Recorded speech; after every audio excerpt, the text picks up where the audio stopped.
चला मंडळी, आज आपण जाऊया श्री स्वामी समर्थांच्या दर्शनाला। अक्कलकोटला जायला आपण सकाळी 4:30 वाजता निघालेलो आहोत। बघूयात कसा होता आपला प्रवास। मग सर्वप्रथम सीएनजी भरून घेतला। सीएनजी भरून झाल्यावर आम्ही डायरेक्ट एक्सप्रेस पकडला आणि पुण्याच्या मार्गाने पुढे निघालो। अक्कलकोटला पोहोचता दुपार झाली। दुपार झाल्यावर आम्ही अराउंड 2:30च्या दरम्यान मंदिराच्या दारात पोहोचलो।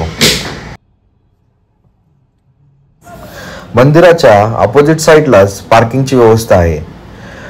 पार्किंग सोबतच भक्त निवासही आहेत, तर तुम्ही इथे स्टेही देखील करू शकता।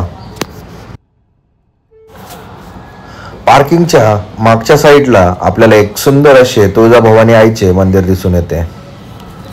तसेच पार्किंग मध्ये छत्रपती शिवाजी महाराजांचे पुतळे व अनेक असे विविध स्टोरी असलेले छायाचित्र दिसून येतात।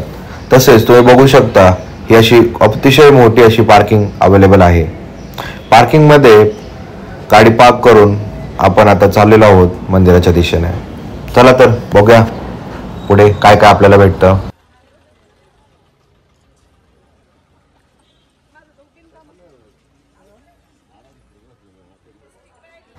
पार्किंग मधून बाहेर आल्यावर सर्वप्रथम झालेले दर्शन म्हणजे गाई आणि वासराची अशी सुंदर प्रतिकृती।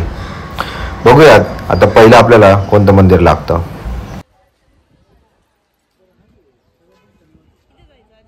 सर्वप्रथम आम्ही शमी विघ्नेश गणेश मंदिराचे दर्शन घेतले। इथे असलेली श्री गणेशांची मूर्ती ही खूप सुंदर आहे।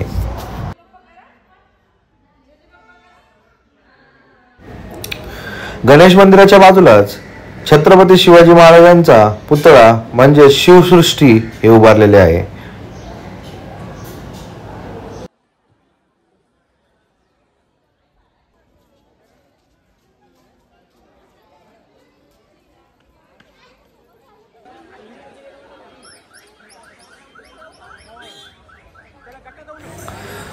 मंदिरात जाण्यासाठी याच गल्लीतून आपल्याला थोडंसं पुढे चालत जावं लागतं। गल्लीत असलेले पेड्यांचे दुकानं, फुलं, नारळ इथेच आपल्याला भेटतात। आपल्याला जर आपल्या चपला काढायच्या असतील तर आपण जिथून हार किंवा फुलं घेतो तिथेच आपण त्या चपला काढू शकतो। ते काहीही चार्ज करत नाहीत भाविकांकडून।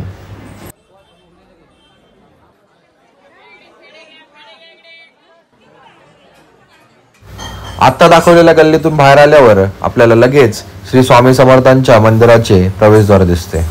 प्रवेशद्वारातून आत गेल्यावर खूप सुंदर असं वातावरण आपल्याला इथे जाणवतं। मंदिरात आल्यावर तुम्हाला स्त्री आणि पुरुष ह्या अशा स्वतंत्र 2 लाईनी कराव्या लागतात। आता तुम्हाला मी इथे समोर दिसत असलेले वटवृक्ष दाखवतो। इथे स्वामी आराधना करत असे।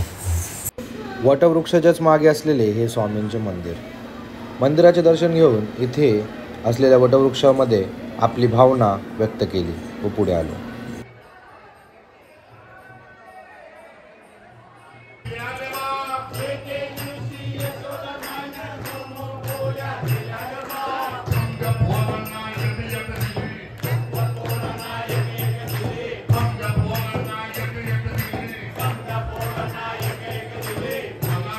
मंदिरातच चालू असलेले भजन ऐकून मन प्रसन्न झाले व परतीच्या प्रवासाला सुरुवात केली।